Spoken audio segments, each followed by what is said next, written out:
안녕하세요, 라이더TV입니다. 오늘은 잊혀져가는 기억들을 좀 잊지 말자는 의미에서 문재인이 했던 만행 중에 하나였던 페스카마오 사건에 대해서 한번 다뤄보려고 합니다. 페스카마오 선상반란 사건은 이미 여러가지 매체나 인터넷에 기록 등이 있어서 여러분들도 많이 다들 아실 텐데요.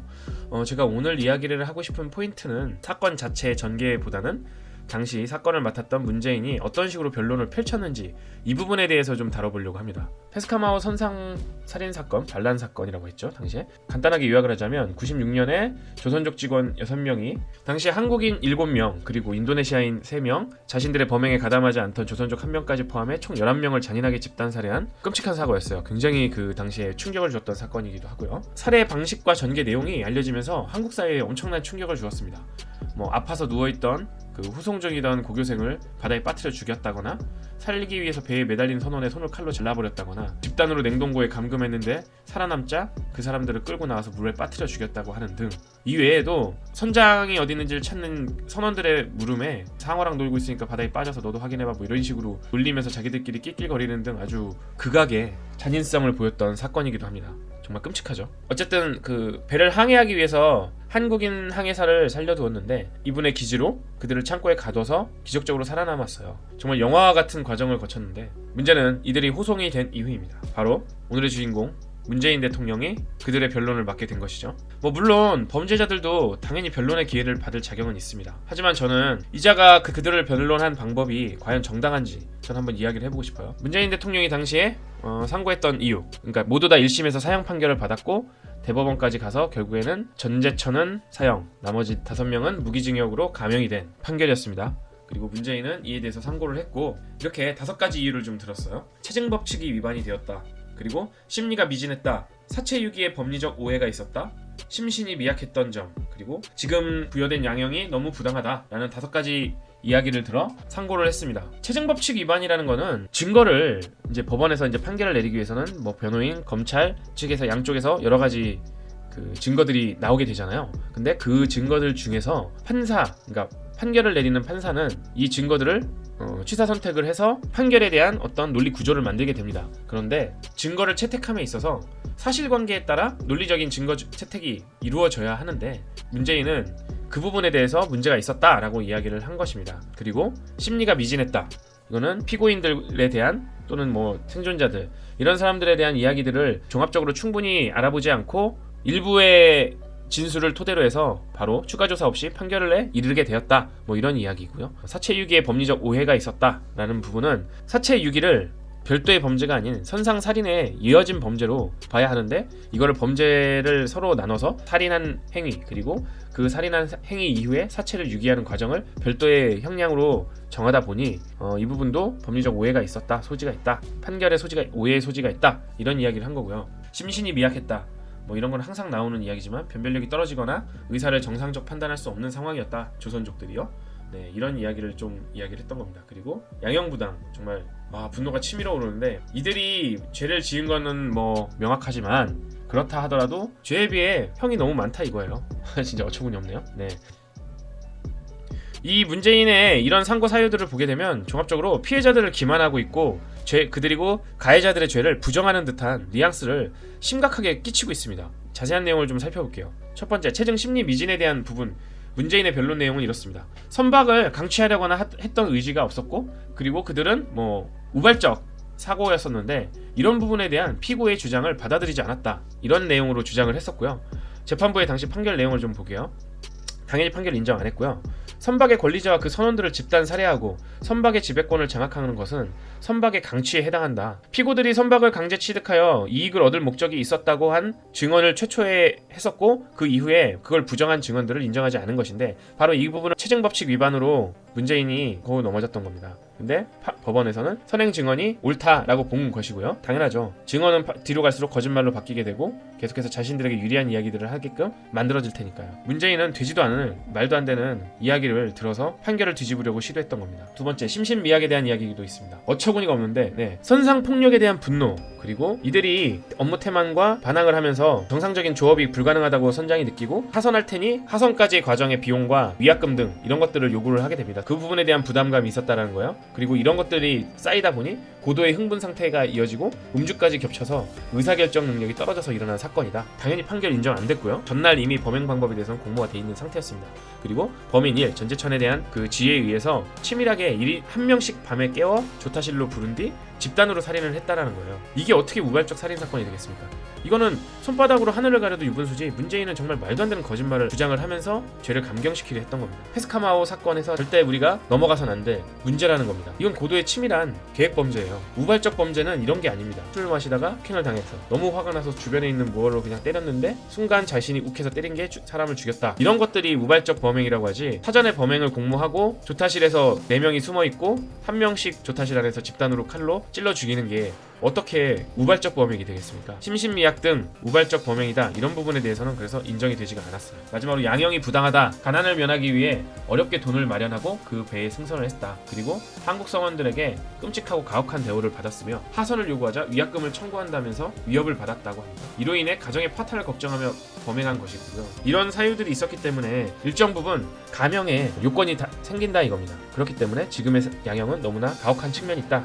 이런 것이고요. 네, 이것은 역시 재판부에서 인정되지 않았습니다. 선상 폭력 문제와 죄를 뉘우치고 있었던 점 등을 고려할 수는 있지만 치밀한 그 사전 범행 모의, 그리고 한국인 외에도 자신들에게 협력하지 않는다는 이유로 조선족과 인도네시아인들을 죽이는 등 11명의 인명을 단기간에 살상한 것, 그리고 범행을 은폐하려 시도한 여러 가지 정황 등은 봤을 때 양형은 합당하다. 최종적인 판단이 나왔습니다. 이 과정에서 좀 말씀을 드리고 싶은 게 있는데, 문재인이 모르겠어요. 인권 변호사라고는 출신이라고는 하는데 전혀 인권과 관계없는 행위들을 너무나 많이 했기 때문에 여러분들도 뭐 당연히 그 말을 믿지는 않겠지만, 정말 그 과정에서 이 범죄 상황들이 얼마나 끔찍했는지는 두말하면 입이 아플 정도예요. 첫 번째, 그 미성년자 환자 살인 사건은 이 배에 원래 탑승하지도 않았던 실습생이었습니다. 고교 실습생이 다른 배에 있다가 맹장염이 도지는 바람에 육지로 향하고 있는 페스카마오에 승선이 된 것이고, 이렇게 아무 죄 없이 침대에 누워있던 이 고교생은 배에 승선한 지 6시간 만에 강제로 끌어내려져서 바다에 빠져 죽게 됩니다. 이것이 우발적 범행일까요? 심신미약으로 인한 범행이 맞을까요? 부당한 대우에 의한, 그리고 심신이 미약해서 벌어진 범죄가 절대 아니라는 뜻이죠. 두 번째는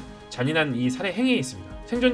희생자 중 한 명은 살인을 할 것이라는 걸 바로 눈치를 채고 선수 쪽으로 달려돌아가 도망을 쳤습니다. 그 과정에서 칼에 찔리기도 했고요. 그 찔린 채로 선수에서 버티고 있던 생존자를 계속해서 살려달라고 애원을 하자 버티고 있던 손가락을 칼로 다 잘라버렸습니다. 그 바람에 바다에 빠져서 죽게 된 겁니다. 이런 과정은 정말 인간성이란 것을 찾아볼 수 없는 잔악한 살인행위라고 할 수가 있어요. 동족도 살해한 범행행위. 범행에 가담하지 않고 말리었던 조선족과 인도네시아인들도 마찬가지 운명을 당했습니다. 이들도 잔인하게 수장이 됐는데 이 과정도 정말 끔찍합니다. 처음에는 이들을 붙잡아서 냉동 창고에다가 집어넣고 얼려 죽이려고 했습니다. 근데 5일이 지나도록 죽질 않은 거예요. 냉동고가 고장이 나는 바람에 이들이 살아남았습니다. 그걸 확인하자 기진맥진할 때까지 기다려서 한 명씩 끌어들여서 다시 바다에 빠뜨려 죽이게 됩니다. 이 과정 역시 매우 잔악하고 우발적 범행이라 할 수가 없어요. 며칠에 걸쳐서 이루어진 이 범행들을 어떻게 우발적이라고 할 수 있습니까?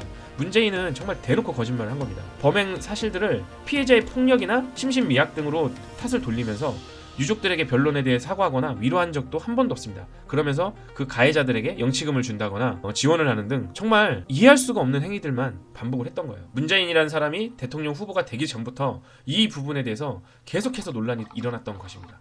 네, 그리고 2011년 문재인이 인터뷰한 내용인데요. 우리는 조선족을 깔보는 심리가 있다. 페스카마 범인들도 동포로서 따뜻하게 품어줘야 한다는 생각은 변함이 없다.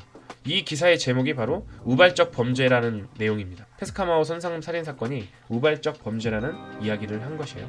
그리고 결국 문재인은 2007년 당시 비서실장 시절에 주범인 전재천을 결국 무기징역으로 특별 감형시키는 행위까지 저지릅니다. 정말 가해자에게만 한없이 인권을 주장하는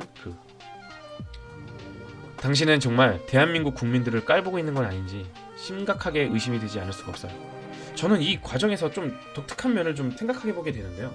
이 문재인이라는 자가 가지고 있는 사관이 굉장히 중국 쪽으로 편향되어 있다는 점을 의심하지 않을 수가 없다는 겁니다. 그 과정이 어떻게 해서 이루어졌던 건지는 모르겠어요. 중국에 감첩이 된 것인지, 본인도 북한에서 넘어온 사람으로서 대한민국 자체를 그 국가로 보지 않고 한민족 전체를 하나의 국가로 보는 민족주의적 사관에 빠져있는 것인지는 모르겠지만 이 사람은 정말 대한민국 자체를 부정하고 의심하는 중국인의 간첩에 가깝다라는 생각을 계속 의심을 안 할 수가 없습니다. 당시에 그 노무현 정권 당시에 조선족들은 이들의 가명을 계속해서 요구를 해왔고요. 그때 조선족들이 말한 논리는 대국인 중국은, 그러니까 조선이 어려움을 겪던 당시 임시정부를 내어주는 등 대국의 용품격을 보였는데, 대한민국은 이런 범죄에 대해서 그 민족에 대한 어떤 아량이나 이런 것들이 너무 부족하다, 뭐 이런 식의 주장을 했고, 문재인은 이에 동조한 바가 있습니다. 미친 거죠, 쉽게 말하면.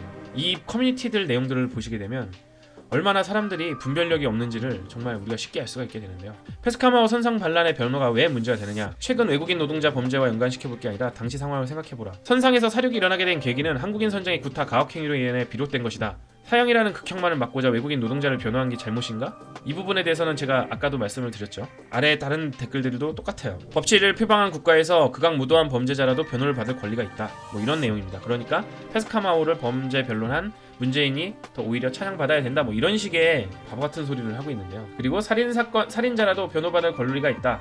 아무튼 선상 반란의 원인은 피해자들이 가혹행위를 했기 때문이다. 그리고 극악무도한 범죄자라도 변론을 받을 기회는 당연히 주어져야 한다. 그러므로 문재인이 페스카마오 범죄자들을 변론한 것은 전혀 문제될 게 없다. 정말 그럴까요? 잘 들으셔서 아시겠지만 절대 그렇지 않습니다. 네, PC방 살인 사건의 범죄자 김성수죠. 그가 첫 번째로 언론 인터뷰에서 했던 내용입니다. 너무 억울해서 죽였다. 자리를 치워달라고 한 게 그리 큰 잘못이었나? 표정이 좋지 않아 왜 표정이 그러냐고 묻자 너 왜 시비냐며 반말을 해서 화가 났다. 그렇기 때문에 이 사람 김성수는 칼을 가져와서 PC방 알바를 잔인하게 살해한 것이기도 하죠. 원인 제공이 PC방 알바야라는 이야기에 대해서 당시에 인터넷에서 많은 이야기들이 오고 간 거는 여러분들도 잘 아실 겁니다. 피해자의 잘못을 지적하는 일부 의견들이 있었는데 거기에 달린 댓글들이 어떤지는 뭐 말씀 안 드려도 모두 다 잘 아실 겁니다. 그게 살인의 이유가 될 수는 없는 거죠. 네, 며칠 전 진주 방화 살인 사건이 일으킨 범인 아닌 듯입니다. 똑같은 말을 합니다. 억울하다. 10년 동안 불이익을 당해왔다. 경찰서든 국가기관이든 하소연했지만 도움을 받지 못했다. 살인 방화 사건이 억울한 측면이 있다는 걸 항변했습니다. 필요곡절이라고 하죠. 모든 일에는 이유가 있어요. 모든 사건에는 이유가 있습니다. 그 이유가 그 사건을 덮어줄 만큼의 사명권이 되지는 못해요.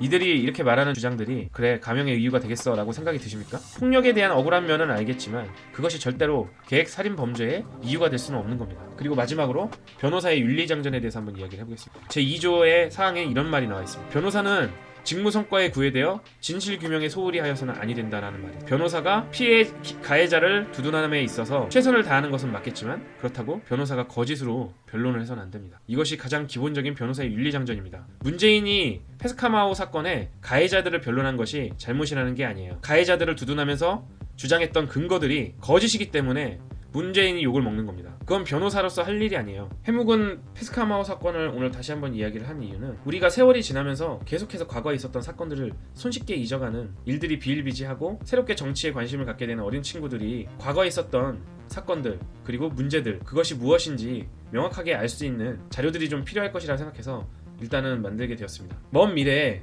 이 페스카마오 선상 반란 사건이 한국인의 죄로 둔갑될까 정말 걱정이 되는데요. 우리가 이런 자료들을 계속해서 기억하고 또 새로 정치에 관심을 갖고 또 이런 사건들을 새롭게 알아가는 사람들이 자칫 잘못된 정보로 이상한 오해를 하거나 왜곡된 시선을 가지지 않도록 되었으면 합니다. 감사합니다.